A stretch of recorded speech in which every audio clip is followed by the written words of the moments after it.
Hello students, आज हम लोग डिफरेंट सर्किट एलिमेंट को कंबाइन करके कंबाइंड सर्किट फॉर्म करेंगे और देखेंगे कि एसी सर्किट लगाने से, एसी सोर्स लगाने से उसका रिस्पॉन्स क्या होता है। अलग अलग एलिमेंट को आर एल सी को हम लोग अगर एसी सर्किट में कनेक्ट करेंगे तो क्या होगा वो हम लोग पहले ही देख चुके हैं। आज हम लोग आर एल सी इसको कंबाइन करके कुछ सर्किट बनाने वाले हैं। चलो देखते हैं।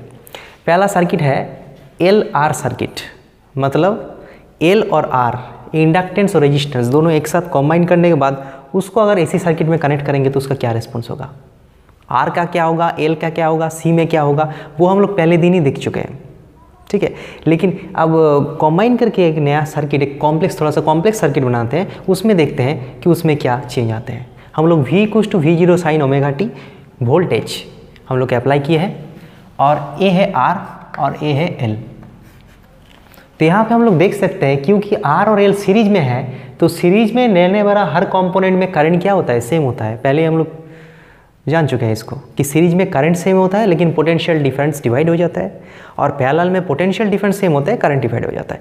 तो यहाँ पे करंट सेम रहेगा, दोनों का थ्रू में ही कांस्टेंट करंट जाएगा, लेकिन जो पोटेंशियल डिफरेंस है वो थोड़ा सा इधर डिवाइड हो जाएगा, VR हो जाएगा, R के अक्रॉस में कुछ पोटेंशियल डिफरेंस होगा और L के अक्रॉस में कुछ पोटेंशियल डिफरेंस होगा, जिसको हम लोग VR और VL के रूप में डिनोट कर सकते हैं।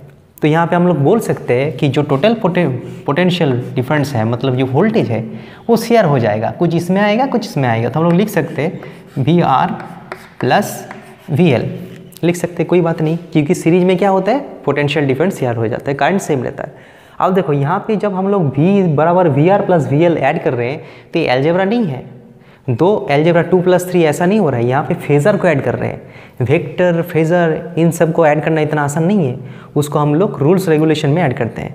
इसका क्या होता है, इसका फेज भी होता है। ठीक है, जैसे कि इसका क्या होता है, ये तो वेरिएशन है ना, हर वक्त वेरिएशन हो रहा है। जैसे कि एक फेज़र का वेरिएशन अगर ऐसा होगा और एक फेज़र का वेरिएशन ऐसा होगा तो इन दोनों मिला के क्या हो जाएगा, 0 हो जाएगा। तो प्लस करने में हमेशा बढ़ेगा, इसका कोई मतलब नहीं है। अगर ये ऑपोजिट फेज में है तो वो क्या हो जाएगा, 0 हो जाएगा, उसमें कुछ वेरिएशन नहीं आएगा। तो फेज़र को हम लोग ऐड कर रहे हैं, मतलब हम लोग इसको वेक्टर साइन में थोड़ा सा दे सकते हैं, वेक्टर के जैसे ही ऐड होगा। अब देखो यहाँ पे हम लोग बोल सकते हैं जो VL और VRL है और VR है, दोनों को हम लोग ऐड करेंगे तो V मिल जाएगा। अब वहाँ पे डायग्राम में देखते हैं, डायग्राम में 3 चीज़ हम लोग को प्लॉट करना है, एक तो है VR, एक VL और एक करंट। तो हम लोग इस एक्सिस में कौन सा रखेंगे, करंट को रखेंगे। क्यों? क्योंकि करंट एक ऐसा चीज़ है वो दोनों में ही कॉमन है, तो जो कॉमन है उसको हम लोग रेफरेंस मानते हैं। तो करंट का वेक्टर कहाँ पे होगा, मान लेते हैं कि करंट फेज़र ये पे, ये करंट फेज़र है, करंट फेज़र है, और करंट का मैग्नीट्यूड कितना होगा, I0 होगा। तो इसको मान लेते हैं कुछ I0, लेंथ है I0 और ये फेज़र है I। अब देखो बहुत ही ध्यान से देखना, जब रेजिस्टेंस एसी सर्किट में होता है तो रेजिस्टेंस के अक्रॉस जितना पोटेंशियल डिफरेंस होता है और उसके थ्रू जितना करंट जाता है, करंट और पोटेंशियल डिफरेंस में कितना फेज डिफरेंस होता है, कोई फेज डिफरेंस नहीं क्रिएट करता है। तो हम लोग बोल सकते हैं कि I जिधर रहेगा VR एक ही डायरेक्शन में रहेगा। तो VR क्या होगा, मान लेते हैं कि ये है हमारा VR, समझ में आया। VR मतलब ये बड़ा पूरा, ये है VR और ये है I, दोनों एक ही साथ रहेगा, दोनों के बीच में कोई फेज डिफरेंस नहीं रहता है। पिछले क्लास में हम लोग देख चुके हैं। जब L के साथ हम लोग ऐसी सर्किट कनेक्ट करेंगे तो I और V में एक पोटेंशियल डिफरेंस हो जाता है, सॉरी फेज डिफरेंस हो जाता है, क्या 90 डिग्री। कौन आगे जाता है, L में क्या होता है, L में करंट पीछे चला जाता है, वोल्टेज आगे चला जाता है। तो यहाँ पे I इधर है तो I के साथ VL का क्या रिलेशन है, VL इधर रहेगा, VL फेजर, कोई दिक्कत नहीं। I को हम लोग रेफरेंस माना, तो क्योंकि ऐसी सर्किट में I और V के बीच में कोई पोटेंशियल डिफरेंस नहीं है तो VR और I एक साथ रहेगा, लेकिन VL और I 90 डिग्री फेज डिफरेंस में रहेगा। कौन आगे जाएगा, करंट पीछे जाता है, मतलब वोल्टेज आगे जाता है L में, तो वोल्टेज क्या होगा, आगे जाएगा 90 डिग्री। अब हम लोग क्या करेंगे, VL और VR को अगर ऐड कर देंगे, जैसे कि वेक्टर को ऐड करते हैं, तो ये मिल जाएगा हम लोग को पैरेललोग्राम लॉ की तरह V मिल जाएगा, V टोटल V। यहाँ पे V जो है वो फेज़र है, तो यहाँ पे V का जो मैग्नीट्यूड होगा that is equals to √of this square plus B mod square plus 2 into, ये तो हम लोग पहले ही पढ़ चुके हैं क्लास 11 में, A vector plus B vector, उसका ऐड करने से क्या होता है cos pi by 2, A square plus B square plus 2ab cos theta. First vector का मैग्नीट्यूड स्क्वायर, सेकंड वेक्टर का मैग्नीट्यूड 2 इंटू फर्स्ट का magnitude second magnitude cos of angle between them, ये तो जीरो हो जाएगा, तो अल्टीमेटली क्या निकलेगा v। अच्छा v मॉड जो होता है वो क्या कहते हैं, वो क्या है v नॉट होता है, v कुछ टू v जीरो साइन, मतलब v का मॉड लेंगे तो सिर्फ a आएगा, तो इसको लिखते हैं हम लोग v नॉट, इसको लिखते हैं वी आर उसका नॉट, इसको लिखते हैं वी एल उसका नॉट, स्क्वायरिंग बोथ साइड कर देते हैं और ये तो जीरो हो जाएगा। ठीक है, कोई बात नहीं। अब देखो वी आर ओ मतलब इसका मैक्सिमम वैल्यू क्या होगा, I naught into R, V is equal to क्या होता है आई आर, वी आर के अक्रॉस में जो वोल्टेज है उसका मैक्सिमम वैल्यू क्या होगा, करंट के maximum value multiplied by resistance उसका होल स्क्वायर, तो I naught square are square, ये क्या हो जाएगा, एल के अक्रॉस में कितना पोटेंशियल डिफरेंस होता है उसका मैग्नीट्यूड, मतलब वी एल नॉट वो क्या होगा, I not multiplied by omega L, क्योंकि आर के काम कौन करता है, एल के लिए ओमेगा एल करता है, तो क्या हो जाएगा I naught square omega square L square. ठीक है, अच्छा इसको रूट ही रखते हैं ना, रूट ही रखते हैं, रूट जैसा है सिरे रखते हैं, तो इसको रूट ही रखते हैं जैसे। अब देखो एक काम करते हैं, आई नॉट तो बाहर आ जाएगा और यहाँ पे रहेगा R square plus omega square L square उसका रूट, यहाँ पे इक्वेशन आ जाएगा, क्या इक्वेशन आ जाएगा देखो, V not equals to I not multiplied by something, समझ में आ रहा है। तो ये जो समथिंग है इसको हम लोग क्या बोल सकते हैं, इसको समथिंग को हम लोग एक नया नाम देते हैं जेड, ये इक्वेशन बहुत ही इंपॉर्टेंट है। जेड मतलब क्या है, जेड मतलब root over of R square plus omega square L square. अगर आर सर्किट में कनेक्ट है तो आर रेजिस्टेंस का काम करता है, उसमें कोई दिक्कत की बात नहीं, एल रहता है तो ओमेगा एल काम करता है, सी रहता है तो 1 बाई ओमेगा सी काम करता है, रेजिस्टेंस का काम करता है। तो यहाँ पे उसको हम लोग अलग नाम दिए थे, रिएक्टेंस दिए थे, कैपेसिटिव रिएक्टेंस, इंडक्टिव रिएक्टेंस। तो यहाँ पे आर और एल है, दो एलिमेंट है, दोनों को कंबाइन करके कॉम्प्लेक्स सर्किट बनाया है। तो यहाँ पे क्या हो जाएगा, यहाँ पे टोटल जो रेजिस्टेंस है वो इतना हो जाएगा, R square plus omega square L square उसका रूट। इसे हम लोग क्या नाम देते हैं, इसे हम लोग नाम देते हैं इम्पीडेंस। क्या नाम देते हैं, इम्पीडेंस। इम्पीडेंस का मतलब क्या है, इम्पीडेंस का मतलब है एसी करंट को वो कितना अपोज कर रहा है, कितना रेजिस्टेंस, टोटल रेजिस्टेंस प्रोवाइड कर रहा है। Resistance like it's a combination of all opposition's, जितना भी ऑपोजिशन है आर और ओमेगा एल एक्सएल सबको मिला के कितना टोटल उसमें रेजिस्टेंस आ रहा है, इट्स रेजिस्टेंस लाइक। तो वो है जेड, मतलब जहाँ पे आर आने का जरूरत था वहाँ पे क्या आ जाएगा, जेड आ जाएगा। मतलब जेड क्या करेगा, रेजिस्टेंस का काम करेगा, उसका यूनिट क्या होगा, ओम। तो जो आर एल सर्किट होता है उसका इंपीडेंस कितना होता है, root over R square plus omega square L square. कैसे पता चला, यहाँ से। So V not equals to I not multiplied by Z, Ohm's law. लेकिन आर की जगह क्या आ जाएगा, जेड आ जाएगा। अब देखो इसको हम लोग ऐसे भी लिख सकते हैं कि V R M S equals to I R M S multiplied by क्या हो जाएगा, जेड। ठीक है, तो ऐसे हम लोग एल और आर सर्किट को डील कर सकते हैं। यहाँ पे ध्यान देने वाली बात है कि यहाँ पे फेज डिफरेंस है करंट और वोल्टेज के बीच में। कैसे, देखो पोटेंशियल डिफरेंस जो है, वोल्टेज है वो क्या है, ए वोल्टेज है, ए वोल्टेज, और करंट का है क्या है, ए है। हम लोग टोटल वोल्टेज और टोटल करंट के बारे में बात कर रहे हैं। ठीक है, तो दोनों के बीच में एंगल कितना है, मान लेते हैं कि कुछ थीटा है, फाई मान लेते हैं, कुछ भी मान लेते हैं, फाई मान लेते हैं। तो ये phi is the phase difference between I and we.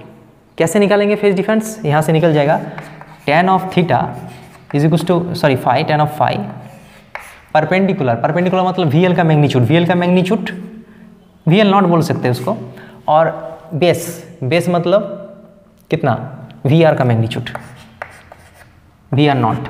We L naught को क्या लिख सकते हैं हम लोग, I not multiplied by are लिखते हैं, और इसको सॉरी ओमेगा एल लिखते हैं, और इसको लिखते हैं I not multiplied by R, ultimately omega L by R. तो यहाँ पे फाई निकल जाएगा tan inverse omega L by R. तो यहाँ से हम लोग फाई भी निकाल सकते हैं। मतलब हम लोग देखते हैं कि आर कनेक्ट करने से वी और करंट और वोल्टेज में कोई फेज डिफरेंस क्रिएट नहीं करता है, एल क्रिएट करता है 90 डिग्री का। लेकिन आर एल मिला के क्या होगा, वो 90 भी नहीं होगा, 0 भी नहीं होगा, कुछ बीच में होगा। ठीक है, मतलब आर का टेंडेंसी है, आर कोई डिस्टर्ब नहीं करता, वो सेम कोई फेज डिफरेंस क्रिएट नहीं करता, लेकिन एल करंट और वोल्टेज के बीच में एक फेज डिफरेंस क्रिएट करता है। कितना करता है? 90 डिग्री। कौन आगे जाता है? वोल्टेज आगे जाता है, करंट पीछे जाता है। तो यहाँ पे क्या होगा, वो 90 डिग्री पीछे तो नहीं जाएगा, लेकिन कुछ पीछे जाएगा, क्योंकि ये तो प्योरली एल सर्किट नहीं है, ये आर और एल सर्किट है।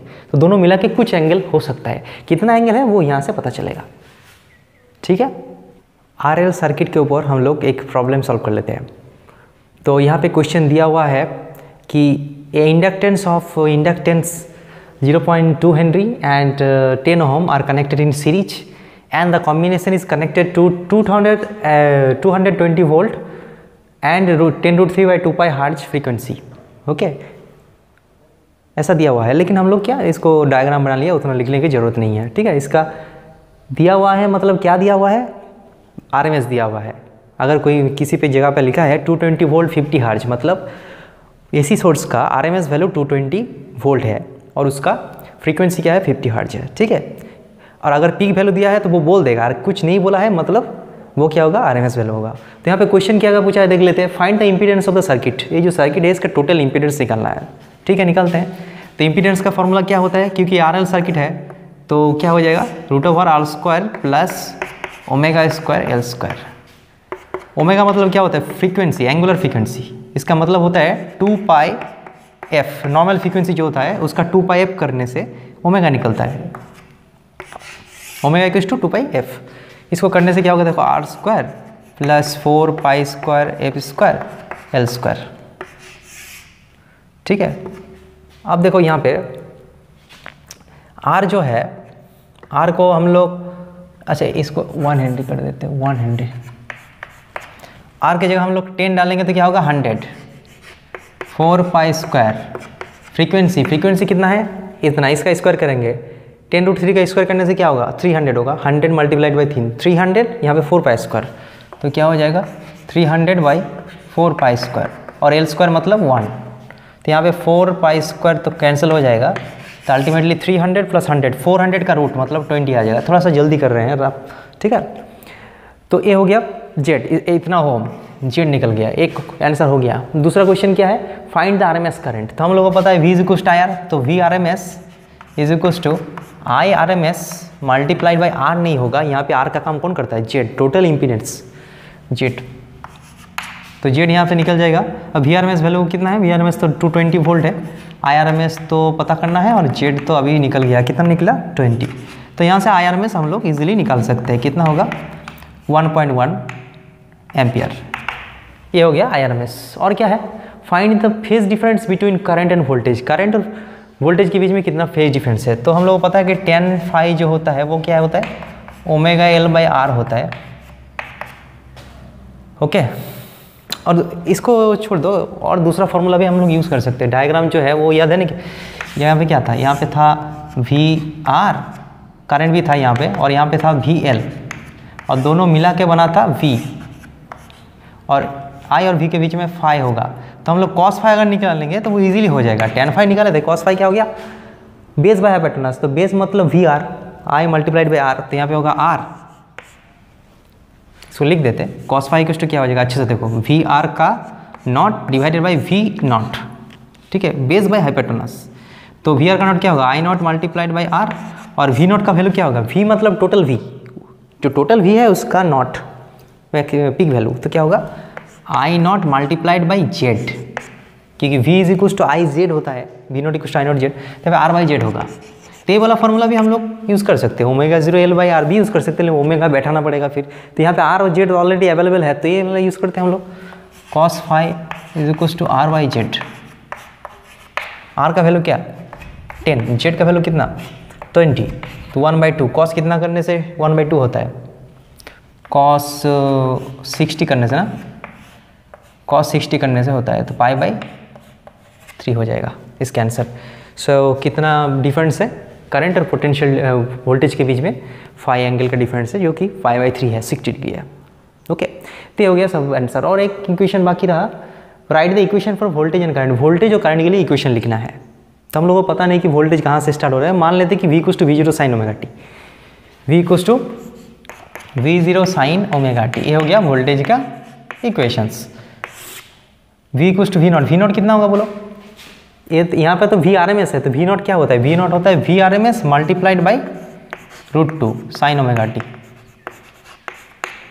वी आर एम एस कितना होगा बोलो? वी आर एम एस मतलब 220 multiplied by √2 sine omega T, sine omega T. Omega मतलब क्या होगा? ओमेगा मतलब 2πf मतलब क्या होगा? इसको कैलकुलेट करके देखना तो वो लगभग आ जाएगा 4/2 2πf करके देखो ओमेगा। सो 2πf मतलब 2 multiplied by pi F 10√3/2π 2π cancel हो जाएगा, 10√3 होगा, 10√3 साइन 10√3 टी ऐसा आ जाएगा। ठीक है, 2π मल्टीप्लाइड बाई एफ मतलब 10√3/2π 2π कैंसिल हो गया 10√3। ये हो गया हमारा पोटेंशियल डिफरेंस का इक्वेशन। इसको थोड़ा सा करेंगे तो इसको क्या आ जाएगा? 311 साइन 10√3 टी। ये हो गया हमारा वोल्टेज का इक्वेशन। अब करंट का इक्वेशन लिखना है, कैसे लिखेंगे? करंट का इक्वेशन हो जाएगा, क्या हो जाएगा? I equals to I naught sine omega T, V equals to V naught sine omega T. तो I equals to I naught का वैल्यू कितना है? आई नॉट का वैल्यू हम लोग निकाल चुके हैं। Find the peak value of the current, वो नहीं भी निकाला हम लोग ना, RMS निकाला। तो RMS निकालने से V नॉट तो इजीली निकल जाएगा, क्योंकि V naught equals to I not multiplied by Z. यहाँ से भी निकल सकते हैं। V नॉट का वैल्यू क्या है? V not 220√2। आई नॉट का मतलब क्या है? आई नॉट से यहाँ पे RMS निकला, तो आई नॉट की जगह हम लोग वो आई नॉट यहाँ से निकालना होगा, और जेड तो हो गया 20। तो यहाँ से आ जाएगा आई नॉट इक्वल्स टू आ जाएगा आपका 1.1√2। ये हो गया आई नॉट का वैल्यू एम्पियर। तो यहाँ पर आई नॉट का वैल्यू बैठा देते हैं 1.1√2। ठीक है, और ऐसे भी यहाँ से भी कर सकते हैं हम लोग। I naught equals to I M S multiplied by √2 होता है। साइन अच्छे से देखो, साइन 10√3 टी प्लस और एक देखना पड़ेगा। क्यों देना पड़ेगा? कि यहाँ पे हम लोग देख रहे हैं कि करंट और वोल्टेज के बीच में फेज डिफरेंस है। तो V अगर V equals to V0 sine omega T है, तो ये होगा V equals to I naught sine omega T -5। वो पीछे जा रहा है, करंट क्या है? V का पीछे जा रहा है। टोटल V और टोटल करंट के पीछे हम लोग देख रहे हैं। जो करंट है V से पीछे जा रहा है, कितना? π/3 एंगल में। तो ये अगर ओमेगा टी है, तो ये ओमेगा टी -π/6 होगा। अब देखो इक्वेशन ऐसे लिख सकते हैं हम लोग, V is equals to V naught sine omega T, I equals to I naught sine omega T -π/6, क्योंकि फेज में डिफरेंस है, π/6 फेज में डिफरेंस है। कौन आगे जा रहा है? पोटेंशियल डिफरेंस आगे जा रहा है, वोल्टेज आगे जा रहा है, तो करंट पीछे जा रहा है। तो वोल्टेज अगर इतना होगा तो वो क्या होगा? -π/6। ठीक है, तो ऐसे हम लोग जो भी इंफॉर्मेशन चाहिए हम लोग निकाल सकते हैं। सिर्फ ये चीज़ याद रखना है कि V is equals to I, R नहीं होगा, V is equals to I multiplied by Z होगा। ठीक है, 3 इक्वेशन हम लोग यहाँ पे लिख सकते हैं। क्या लिख सकते हैं? V is equals to I multiplied by Z, ये हो गया टोटल फेजर इक्वेशंस। उसके बाद लिख सकते हैं V naught equals to I not multiplied by Z. जहाँ जहाँ पे R आना चाहता है, R रहना चाहिए, वहाँ पे क्या होगा? जेड हो जाएगा। और V RMS is equals to I RMS multiplied by Z, ऐसा होगा। ठीक है, समझ में आ गया? So this is the treatment of RL circuit. अब हम लोग CR सर्किट का ट्रीटमेंट देख लेते हैं। हम लोगों को पता है कि AC सर्किट से R कनेक्ट करने से करंट और पोटेंशियल डिफरेंस में कोई फेज डिफरेंस नहीं होता है। C को कनेक्ट करने से I और V में एक फेज डिफरेंस क्रिएट हो जाता है, और कौन आगे जाता है? करंट आगे जाता है। तो A कोई डिस्टर्ब नहीं करता, लेकिन A करंट को π/2 फेज आगे ले जाता है। अब दोनों को कॉम्बाइन करने के बाद जो सर्किट बनेगा, उसके साथ अगर हम लोग AC सर्किट कनेक्ट करेंगे, AC सोर्स कनेक्ट करेंगे, तो उसका रिस्पॉन्स क्या होगा, उसका ट्रीटमेंट क्या होगा? तो यहाँ पे भी सेम चीज़ है, क्योंकि ये दो सीरीज में है तो करंट तो सेम रहेगा, लेकिन जो वोल्टेज है वो डिवाइड हो जाएगा, कुछ इसमें से आर होगा, कुछ इसमें से आर होगा। इसीलिए जो टोटल वोल्टेज है V phasor is equal to VR phasor plus VC phasor. ठीक है, तो इस दोनों को अगर हम लोग ऐड करेंगे तो कैसे ऐड करेंगे?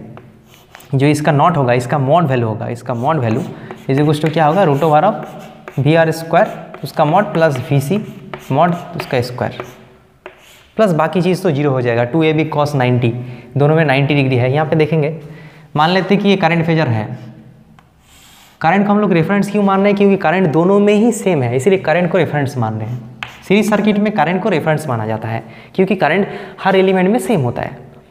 अब करंट के रेस्पेक्ट में देखेंगे तो आई और वी आर में कोई फेज डिफरेंस नहीं होता है, तो यहाँ पे वी आर क्या होगा, ये हो जाएगा वी आर, ये हो जाएगा वी आर फेजर। और सी के अंदर जब जाता है करंट, तो करंट और वी सी में 90 डिग्री फेज डिफरेंस होता है। आई के साथ वी सी का 90 डिग्री फेज डिफरेंस होता है। कौन आगे जाता है, करंट आगे जाता है, मतलब वोल्टेज पीछे जाता है, तो वोल्टेज क्या होगा, इधर होगा वी सी। और वी आर और वी सी फेजर का अगर हम लोग ऐड कर देंगे वेक्टर वाइज में, फेजर वाइज में, वेक्टर का रूल में ही फॉलो करते हैं, अलग कुछ रूल नहीं है, तो ये बन जाएगा टोटल वोल्टेज वी फेजर। तो V phasor equals to V R plus V C. So V का जो मोड होगा root over of a square plus B square plus 2ab cos 90। तो इसको हम लोग लिख सकते हैं कि वी नॉट, इसको लिख सकते हैं वी आर उसका नॉट, इसको लिख सकते हैं वी सी उसका नॉट। यहाँ पे लिख सकते हैं आई नॉट,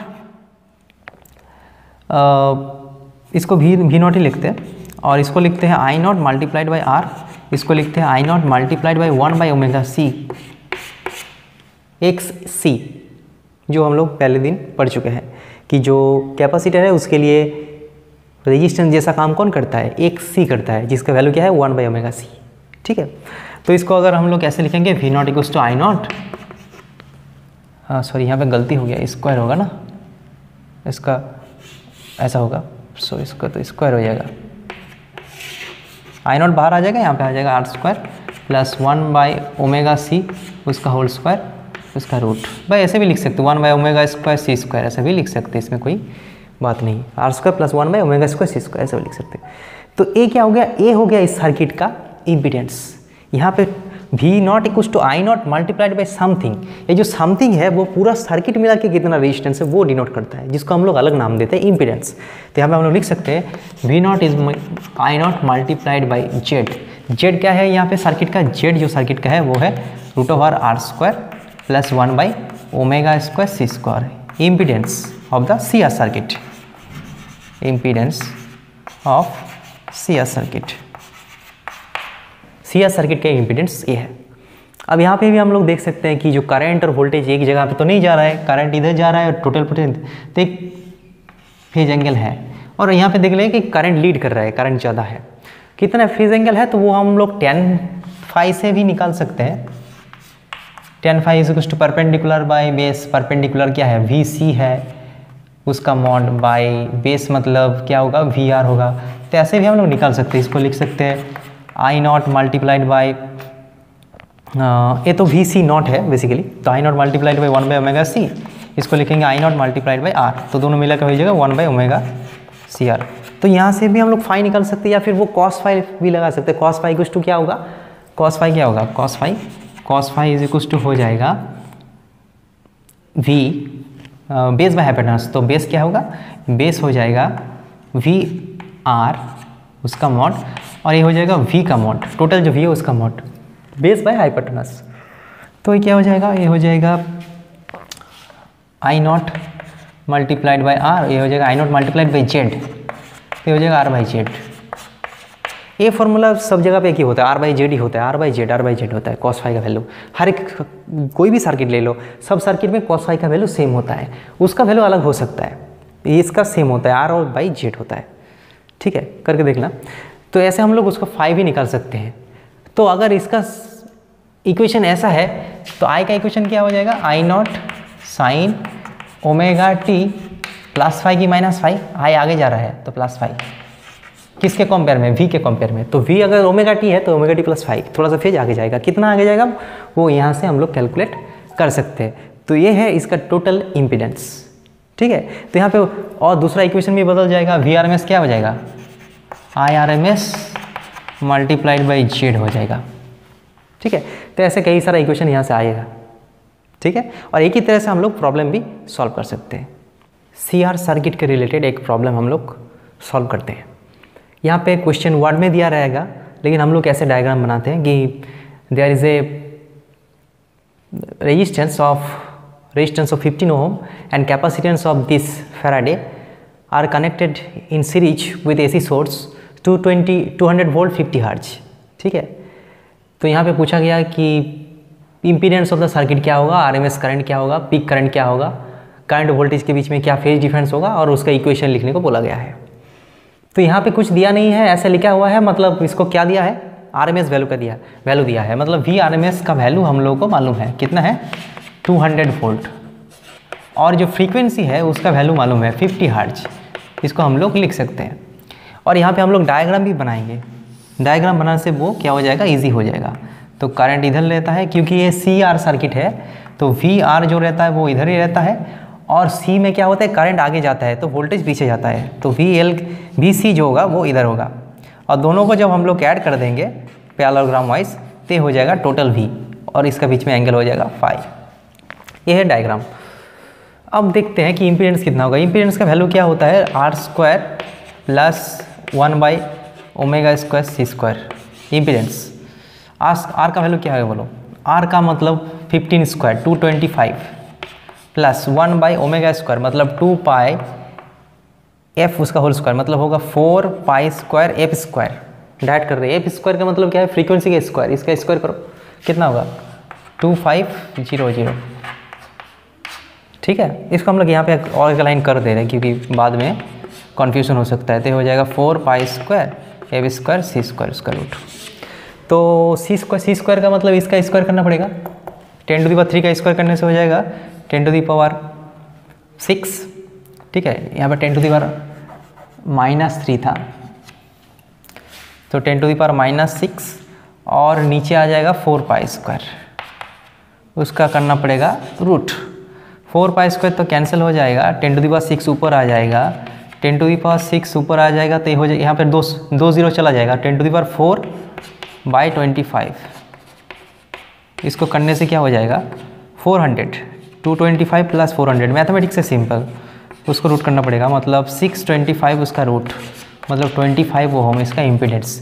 तो यहाँ पे इसका इम्पीडेंस भी हम लोग निकाल लिया। अब RMS करंट निकालना है। RMS करंट तो इजीली निकल सकते हैं कि VRMS = IRMS multiplied by Z।